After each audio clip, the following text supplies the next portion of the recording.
Alright, what's going on guys? Today I'm going to be making a cut content video and it's going to be a bit different than stuff that I normally post.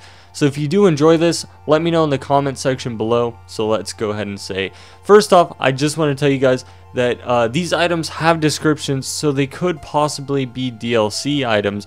But a few on here were definitely cut from the game and you can tell. But alright, let's go ahead and get into it.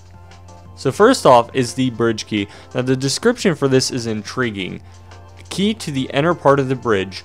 Beyond the great bridge that couldn't possibly have been made by human hands hides a mystery that has yet to be discovered. Some say the realm of gods await, but others? So, wow, where is this supposed to be located? You know, this sounds really cool.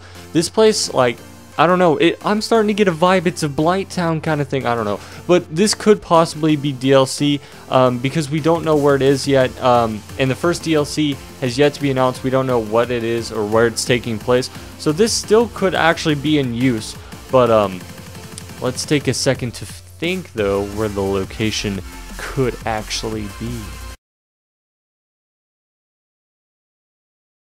Okay, next is definitely an interesting one. The Iron Seal of the Wolf. It's a crest opening the way to the Fort of Farron, home to the undead corpse.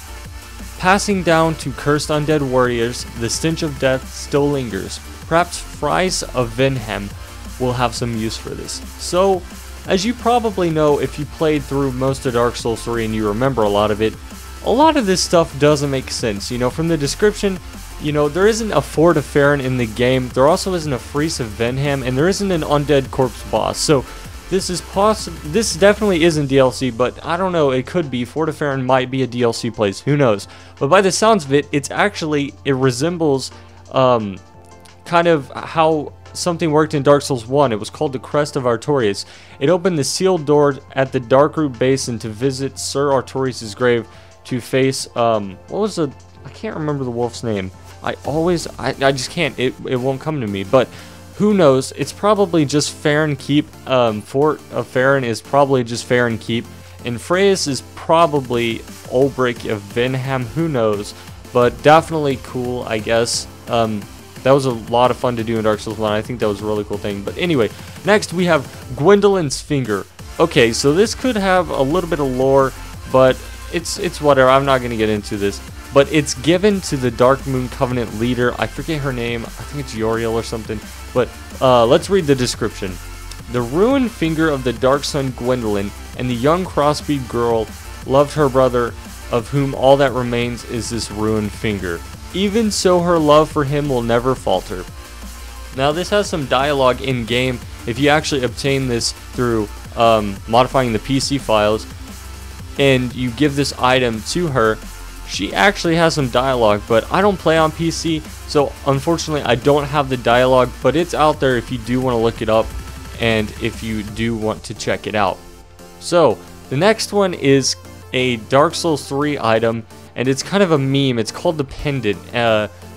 You'll see why it's a meme here in a second. So the faintly warm metal engraved, the symbol of the sun, is the ultimate honor awarded to she who summoned the warrior of sunlight and completed the goal of the symbol represented Lord Gwyn's firstborn, who lost his deity status and was expunged from the annals.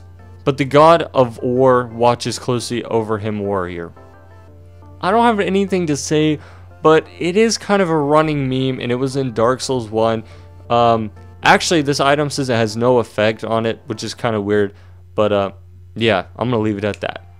So the next two are really cool, and I actually want to see what they look like, what enemies they came from, and how you actually obtain the souls, because these bosses sound kind of cool. The first one is the soul of a wicked spirit, the soul of a malevolent god that possessed a heroic king, used to acquire souls or to make an offering at the training kiln. So that's pretty cool. The next one is the soul of the great bat. The great bat, sealed away deep beneath the earth, used to acquire huge amounts of souls or to make an offering at the training kiln. So, as you know, both of these bosses are not in the game, and these souls are not in the game, and there is no training kiln in the game. But I would like to see what these bosses look like, or, you know, this sounds cool. Like the soul of a great bat sounds really cool, like you go deep underground and fight them or something. But as for the training kiln, I think it is the transposing kiln, as an offering to a training kiln would likely grant a weapon for the boss soul, like the transposing kiln already does. And that was my phone, sorry. But we're going to go ahead and get to another one, which is actually pretty cool because it can show a change in the game's development, and you can kind of see it throughout trailers as well. It's called the Holy Remains. Now, it's a sinister vessel made from the skull of a noble king, placed on an altar in the catacombs, but its origins are unclear. An ominous air emits from the chalice, gripping the hearts of those who peer at it, determined to drag them into the world of the dead. This is the item that you would probably use, or you would probably get from High Lord Wolfnir. I always get his name wrong, but so basically, if you don't know, if you go back and look at some of the early Dark Souls 3 trailers around E3 and afterwards, you can see that High Lord Wolfnir, I always call him High Wolf, I don't know. High Lord Wolfnir is actually in the Lothric Castle. So who knows, possibly you were supposed to go through Lothric Castle and beat him, and then go to Irithyll and use the Holy Remains on the stand where it is currently, where you get transported to High Lord Wolfnir and fight him. Where that is, it's probably where you're supposed to put this item to grant you access to Irithyll to get through the door.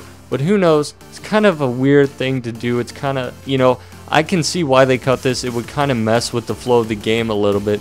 But finally, we have something that's actually in Dark Souls 2. It's called the Spirit Amethyst. Now, I'll get into this in a second, but it's an online play item. Purple crystal inhabited by the spirits. They soar to seek enemies from other worlds, congregating them to the target's color. Can be used 3 times to regenerate with the rest at the bonfire. What stuff is in it, that purple residue? I don't know. Okay. Purple cinders of undead sacrificed to the bonfires, or perhaps vengeful spirits who tell foes from distant worlds. Now, this is actually a Dark Souls 2 item. It's a spell. When you were in the Way of the Blue Covenant, when you got invaded, you would summon someone of the Way of the Blue. Now, it doesn't work like it does in the third Souls. In the second Souls, it would randomly put you anywhere in a spawn point, just like if you were invading somebody. It was kind of hard to find the person. And there was a spell that was called the Spirit Amethyst, I think. I don't remember what the spell is called. But you would cast a beam into the sky, displaying your location to the Way of the Blue helper. And that's what would help find him. And that is what I see. I think it probably was the same thing.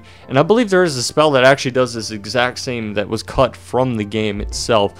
But thank you so much for watching. If you did enjoy, be sure to leave a like, or don't. It's up to you. Have a wonderful day, and peace.